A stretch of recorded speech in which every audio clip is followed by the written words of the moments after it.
नमस्कार। उम्मीद है आप लोग स्वस्थ और आनंद होंगे। बहुत दिन से राहुल गांधी की बात नहीं हुई है। आइए आज उन्हीं की बात की जाए। फिलहाल वो न्याय यात्रा पर निकले हुए हैं, ये सभी लोग जान रहे हैं। और न्याय यात्रा में उनके वही कुछ पुराने सवाल हैं, कुछ पुराने इश्यूज हैं जिनको वो लगातार उठा रहे हैं, जो उन्होंने भारत जोड़ो यात्रा के दौरान भी उठाए थे। और कुछ का मानना था कि भारत जोड़ो यात्रा व्यर्थ गई और कुछ का मानना था कि नहीं, सफल हुई। और वो सारे ऐसे सवाल, ऐसे मुद्दे जो चलन के बाहर हो गए थे, उनको राहुल गांधी ने फिर से सतह पर ला दिया। मसलन बेरोजगारी हुई और बड़े इंडस्ट्रीज की जो छूट माफ़ी थी, ये सब सारी चीज़ें उन्होंने उठाई। वो सतह पर फिर से आई, जो कॉमन मैन के हित की थी, क्या हित की हैं कह लीजिए। और कुछ लोगों का कहना था कि नहीं, वो बिल्कुल क्या नाम है फ्लॉप हो गए, उससे कोई फर्क नहीं पड़ा। लेकिन बहरहाल जो चीज़ सामने आई वो है कि अब चाहे उस यात्रा के परिणाम कहिए, चाहे जो भी कह लीजिए, एक दो तीन राज्यों में कांग्रेस सत्ता में आई वापस फिर से। और ये भी सच बात है कि दो तीन राज्यों से वापस भी चली गई। बहरहाल ये तो एक इशू हुआ। और इस अब आज की तारीख में उनकी यात्रा जो है वो राहुल गांधी की झारखंड में प्रवेश कर गई। झारखंड मतलब आप समझ लीजिए कि बिहार, जो इस समय, और मज़े की बात है कि बिहार और झारखंड दोनों ही इस समय पूरी तरीके से पॉलिटिकली जो है वो डिस्टर्ब्ड एरियाज हैं। झारखंड में जो वहाँ के मुख्यमंत्री हेमंत सोरेन, वो जेल में चले गए हैं। और बिहार में नीतीश ने पट्टी मार दिया और उनकी ऐसा कहा जा रहा है कि उनकी सरकार भी चली जाएगी बात, और वहाँ पर नई सरकार आ जाएगी। ये सारी बातें इशू उठ रहे हैं। और मजे की बात यह है कि राहुल गांधी की जो ये जो न्याय यात्रा चल रही, इसमें भी वो सारी चीज़ें फिर से नए सिरे से सामने आने लगी हैं, जिन पे आमतौर पे बातचीत नहीं होती है, और या होती भी है तो वो दबे छुपे बातचीत होती है। जैसे फॉर एग्जांपल, जब वो जाहिर सी बात है, जो भी आदमी बैजनाथ धाम वहाँ झारखंड पहुँचेगा, वो बैजनाथ धाम जरूर जाएगा बाबा विश्वनाथ का दर्शन करने। तो बाबा विश्वनाथ का दर्शन करने राहुल गांधी भी पहुँचे, और वहाँ उन्होंने जो कुछ भी पुजारी ने उनसे करने को कहा, पूजा की उन्होंने। और उसके बाद फिर क्या नाम है, वहाँ के जो सांसद हैं, और वैसे भी वो डिस्प्यूटेड सांसद हैं, निशिकांत दुबे, उन्होंने कहना शुरू कर दिया कि इनको तो मंदिर में जाना ही नहीं चाहिए था, ये मुसलमानों के सरपरस्त हैं, और ये सब सारी बातें जैसे होती है। और मंदिर जाने के इनको कोई राइट नहीं, ये सब सारी चीज़ें उन्होंने कहीं कहीं। और इस तरीके से उन्होंने ये बताने की कोशिश की कि राहुल गांधी अगर मंदिर में चले गए तो बहुत बड़ा कांड हो गया, जो नहीं होना चाहिए था। अब यहाँ पर एक बात और कहना कहना बनता है, हालांकि अब आजकल ये जो सिलसिला चल रहा है उसमें कौन सी बात कब कौन कहाँ कह दे कुछ पता नहीं। बहरहाल बात तो होती होगी तो कही ही जाएगी कि भारत में अपने क्या नाम है धर्म के क्या के धर्म का अपनी जो भी उसका धर्म है उसका पालन करना, पूजा करना, और ये निहायत व्यक्तिगत चीज़ है, इसकी बाकायदा मौलिक स्वतंत्रता मिली हुई है। लेकिन बहरहाल अब राहुल गांधी हैं, वो किसी भी धर्म में जाकर के किसी भी जगह पर जाके पूजा कर रहे हैं, और वहाँ का जो ब्राह्मण है या वहाँ का जो भी पूजा कराने वाला है, जब उसी को कोई आपत्ति नहीं है तो निशिकांत दुबे कौन होते हैं आपत्ति करने वाले। लेकिन बहरहाल चूंकि निशिकांत दुबे के पास शायद कोई और इशू है नहीं जो राहुल गांधी के खिलाफ बोल सकूं, तो उन्होंने इसी इशू को उठाना बेहतर समझा। और वैसे भी धार्मिक बातें जो है वो कहीं ज़्यादा कारगर होती हैं, ये भी फैक्ट है। कम से कम आज के दौर में हिंदुस्तान में तो ऐसा है ही। तो ये सब जो हुआ, एक हुआ ही हुआ। और उसके अलावा जो अभी जो क्या नाम है, राहुल गांधी जहाँ से हो करके आए हैं, अब यहाँ तक झारखंड में पहुँचे हैं, वो पूरा बंगाल से निकल करके और जब आगे बढ़े, तो वहाँ पर भी एक चीज़ बहुत साफ साफ दिखाई दे रही है। राहुल गांधी की इस पूरे न्याय यात्रा के दौरान पहले भी ये चीज़ दिखाई दी थी कि राहुल गांधी आमतौर पर ये अब जब भी यात्रा में निकले, चाहे पिछली बार चाहे इस बार, उन्होंने ये कहा ही नहीं कि आप ये इश्यूज हैं, इन इश्यूज के लिए आप हमको वोट दें, कांग्रेस को, ताकि हम पावर में आकर के कुछ काम कर सकें। ये कहीं ना कहीं शायद इस ये भी हो सकता है कि राहुल गांधी को अपनी जो उनका जो संगठन है कांग्रेस, उसकी उसकी कमजोरी का एहसास है कि सारी चीज़ों के बावजूद कांग्रेस संगठन एक सोया हुआ संगठन है। और जो बाकी के संगठन है उनकी भी हालत यही है।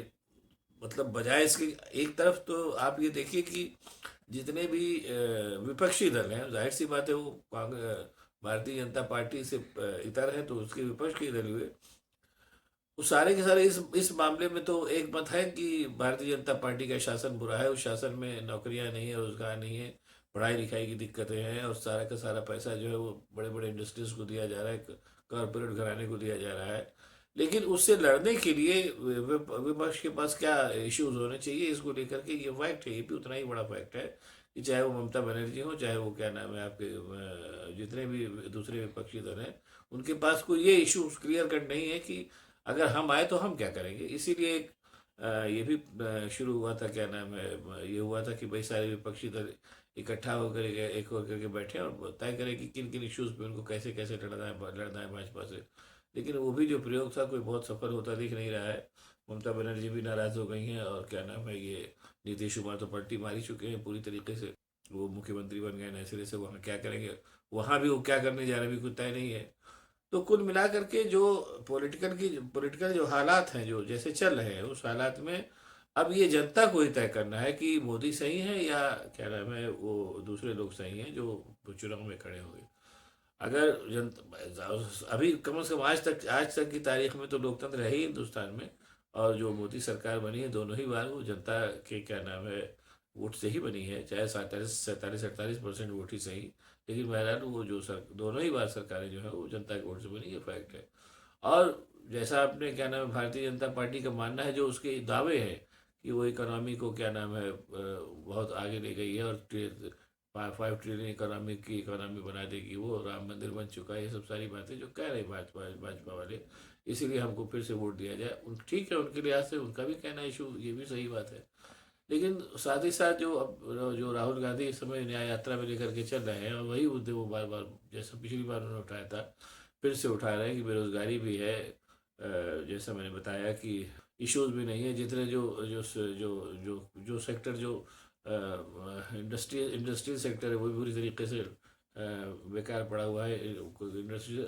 और इकोनॉमी भी जो है पूरी तरीके से नीचे आती जा रही है। डॉलर के तो मूल्य काफ़ी ऊंचे चढ़ गया है, रुपए का मूल्य काफ़ी नीचे गिर गया है, और निर्यात भी काफ़ी गिर गया है। ये सब सारी चीज़ें जो है वो जो उठा रहे हैं विपक्षी, वो भी सही बात है। ऐसे में राहुल गांधी का जो पूरा न्याय यात्रा है जिसके आधार पर वो निकल रहे हैं और जो कह रहे हैं वो सबको ये बता रहे हैं कि भैया देखो ये इस समय हम हिंदुस्तान में ये कमियां हमारे अंदर है, जैसा वो पिछली बार जैसा मैंने बताया कि पिछली बार भी सारे इश्यूज उठाए थे। इस बार भी जो पश्चिम बंगाल से होते हुए और आगे क्या नाम है अभी फिलहाल झारखंड पहुंचे, उनमें भी वो सारे वही मुद्दे उठा रहे हैं कि कितनी कितनी दिक्कतें हैं लोगों को और कॉमन मैन का जीना दूभर हो गया, ये सारे मुद्दे वो उठा रहे हैं। अब उनको जहाँ तक जो राहुल इस बार जो अभी तक जो बात मोटे तौर पे समझ में आ रही हुई है कि मोटे मोटे तौर पर जो है वो दो हिस्से में भारत इस समय बटा हुआ है। एक तो जाहिर सी बात है जो ये दो हिस्से अभी भी क्या हमेशा ही बटा रहता है। एक तो शासक पार्टी जो आज की तारीख में भाजपा है, जो कह रही है कि सब कुछ बहुत गुलाबी है और सब कुछ बहुत अच्छा है, कहीं किसी चीज़ की कोई कमी नहीं है। और दूसरी तरफ विपक्ष और विपक्षी गठबंधन जो कह रहा है कि नहीं ये कमियां हैं, तमाम चीज़ें जो है दिक्कतें ही दिक्कत है, कॉमन मैन का जीना दूभर हो गया है। लेकिन इसके बावजूद इस ये सबसे बड़ा जो विडंबना है जो इस पूरे सिनेरियो की है कि विपक्ष ये तो कह रहा है कि भारतीय जनता पार्टी के कुशासन से जनता परेशान है, लेकिन उस कुशासन को वो कैसे हटाएगी और उस कुशासन को अगर हट जाता है तो उसको कैसे ठीक करेगी, इसका कोई खाका जो है विपक्ष या गठबंधन दे नहीं पा रहा है, ये फैक्ट है। और राहुल गांधी इतने बड़े नेता होकर के इस कमी को न भाप पा रहे हो, इसलिए ये बात जो है वो समझ में नहीं आती है, पक्का भाप रहे होंगे। इसीलिए जो उनकी जो भारत न्याय यात्रा निकल रही है, वो न्याय यात्रा पूरी तरीके से उन सारे चिन्हों को रेखांकित कर रही है जहाँ जहाँ अन्याय है, चाहे वो सामाजिक अन्याय हो, चाहे वो क्या नाम है राजनीतिक अन्याय हो, इसका सबका वो जिक्र कर रहे हैं खुद करके। और साथ ही साथ ये फैसला जनता पर छोड़ दे रहे हैं, वो कहीं नहीं किसी से कह रहे हैं कि आप हमको वोट दीजिए हम क्या करेंगे। वो पूरा का पूरा फैसला जो है जनता पर छोड़ दे रहे हैं कि आप इसको समझिए, जो आपके समझ में आवे, अगर आप कन्विंस है तो फिर जो उचित समझ में आवे आइए आइए कीजिए। ये स्ट्रेटजी भी जो है एक तरीके से देखा जाए तो राहुल गांधी की नई स्ट्रेटजी है, जो चीज़ों को हो सकता है कि बेहतर कर सके और विपक्ष की सीटें काफ़ी बढ़ करके आए। देखिए देखिए क्या होता है, ये भी इसको भी आप एक स्ट्रेटजी मानिए जो मुझे लगता है राहुल गांधी ने जानबूझ करके ले रखी है। और जिस हिसाब से जैसे उनकी पिछली क्या नाम है यात्रा में जन समुदाय उमड़ा था, इस बार भी उनकी जो यात्रा है अभी जैसे आज ही वो झारखंड पहुंचे हैं, झारखंड में जिसका और कल भी उधर से होते आ रहे हैं, उनकी उनकी मतलब यात्रा में जिस कदर जन समुदाय उमड़ रहा है वो कहीं ना कहीं ये भी बता सकता है कि जो उत्तर भारत की राजनीति है जहाँ आज की तारीख में भारतीय जनता पार्टी का ज़बरदस्त वर्चस्व हासिल है, उस ज़बरदस्त वर्चस्व में भी शायद भारत राहुल गांधी की न्याय यात्रा थोड़ा बहुत सेंध लगा दे। और एक तो ये बात, और दूसरी चीज़ ये भी है कि ये कहीं ना कहीं ये बात सिद्ध होती भी दिख रही है। आप अभी आज की तारीख में पहले अमूमन बीच में सिलसिला रुक गया था, लेकिन फिर नए सिरे से अब जो है वो दिल्ली में बड़े बड़े धरना प्रदर्शन होने की नौबत फिर आने लगी है। अभी हाल ही में 2 जबरदस्त धरना प्रदर्शन हुए। एक तो आज ही चल रहा है, जो अग्निवीर योजना केंद्र सरकार ने लागू की है, जो बच्चों को न नौकरी की का भरोसा दे रही है, न भविष्य का भरोसा, और न ही उनको उनको वो सेना में जाने का गौरव भी प्रदान कर पा रही है। उसको लेकर के जबरदस्त इस समय जंतर मंतर में मोर्चा लगा हुआ है। और दूसरी चीज, जंतर मंतर में वो भी मोर्चा लग रहा है, आजकल आए दिन लगा रहता है, जब वो ईवीएम को की धांधली को लेकर के ईवीएम को बदलने की बात हो रही है कि ईवीएम के बजाय बैलेट पेपर से किया से चुनाव लड़ाया जाए। ये दोनों ही इस बात की साबित कर रहे हैं कि जनता जो है उन मुद्दों को लेकर के अब सड़क पर निकलने लगी है, जो पहले नहीं निकलती थी। और अगर ऐसे में जनता सड़क पर निकलने लगी है तो ये भी मान के चलिए कि जनता चुनाव में एक्शन भी ले सकती है। अब देखिए लेती है या नहीं लेती है। बहरहाल ये कहने में कोई शक नहीं है कि राहुल गांधी की जो यात्रा की जो स्ट्रेटजी है कि जनता को जागरूक करो, अगर वो जागरूक हो गई तो चीज़ें बदल जाएंगी, नहीं जागरूक हुई तो नहीं बदलेंगी। ये स्ट्रेटजी उनके साफ साफ दिखाई दे रही है। बहरहाल इस स्ट्रेटजी का नतीजा तो चुनाव बाद ही देखा जाएगा।